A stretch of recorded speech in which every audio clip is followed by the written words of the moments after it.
irudia txertatzeko ere lehenengo gauza mezua prestatu. Ikono hori sakatu, txertatu editatu irudia, eta zuen ordenagailuan bilatu ze irudi egon nahi duzuen.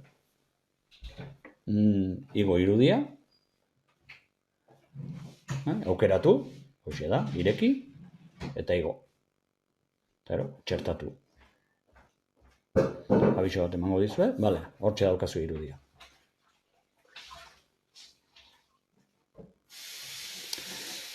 Irudiaren tamaina aldatu dezakezue,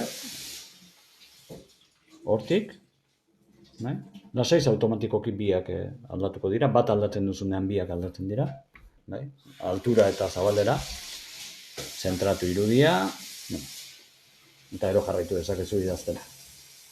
Nahi adina irudi txerta ditzakezu. Beste bat jarriko dugu.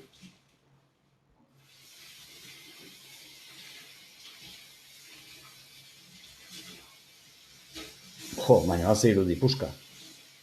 Hau izugarria handia da. Kontu zibile behar duzu tamainarekin. Hori mezuan gero ikusiko da, deskonfiguratuko digu kasi horri osoa bida. Hori puskatxo bat ikusteko. Orduan, tamaina aldatuko digu. Esan bezala, bat aldatuta bestea ere aldatuko zaigu, eta ekarriko dugu tamaina egoki batera. Ikusten duzu, pixka bat handixago nahi dugula, berdina.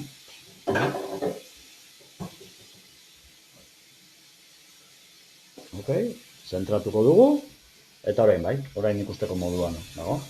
Mezuan berriz horrela geratuko da.